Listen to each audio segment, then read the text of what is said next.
faktor apa sih sebenarnya yang bisa membuat kita kesepian? Mari kita bahas faktor-faktor dari kesepian itu sendiri. Secara umum, definisi dari kesepian adalah terpisah dari keramaian atau sendiri alias tidak memiliki teman. Namun, sebenarnya kesepian adalah sebuah keadaan pikiran.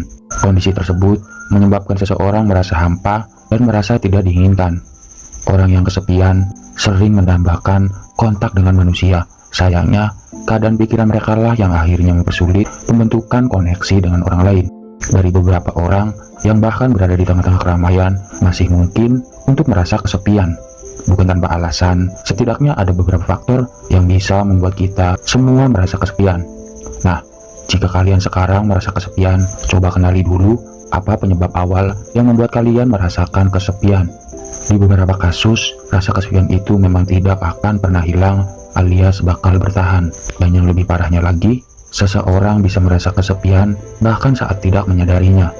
Oke, saya akan kasih tahu beberapa ciri orang yang sebenarnya merasakan kesepian.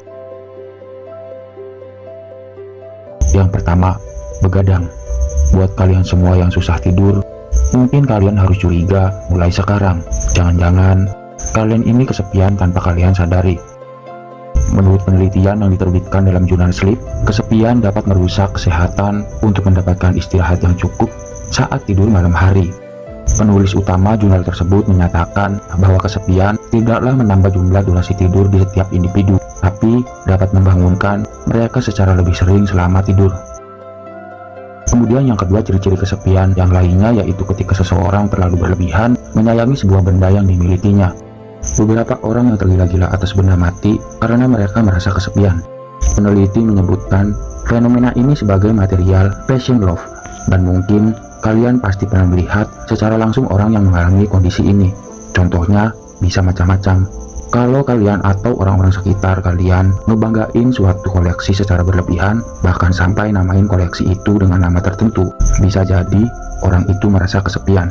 Hal ini disebabkan karena individu kurang bersosialisasi, lalu akhirnya mereka mulai memanjakan barang kepemilikan mereka.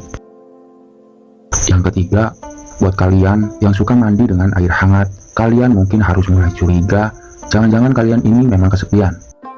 Ada sebuah survei dilakukan oleh seorang ahli psikologis dan peneliti dari University di tahun 2012 terhadap 51 mahasiswa mengenai tingkat kesepian dan kebiasaan sehari-hari mereka.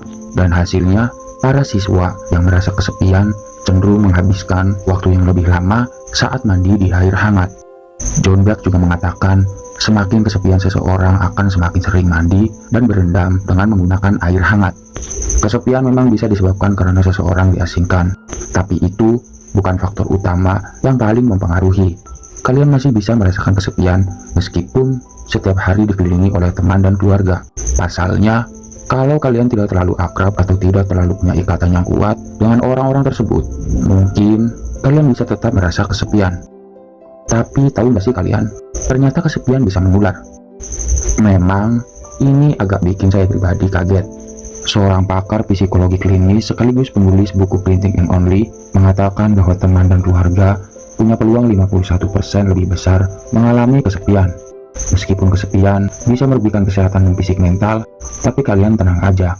Hal ini bisa diatasi kok. Berbeda dengan penyakit mental seperti depresi atau gangguan bipolar.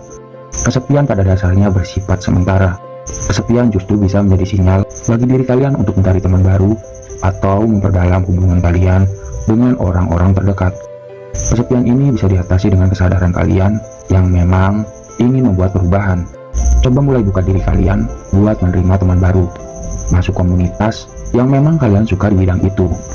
Memang sih, orang kesepian sering takut dirinya akan ditolak saat berkenalan dengan orang baru. Tapi daripada kalian terus mikirin hal-hal yang sebenarnya belum tentu terjadi, lebih baik kalian fokus sama upaya untuk keluar dari lubang hitam kesepian. Intinya, kalian harus mulai sabar dan bergerak. Dan semoga tercerahkan. Oke, sekian pembahasan kali ini. Sampai bertemu di konten selanjutnya.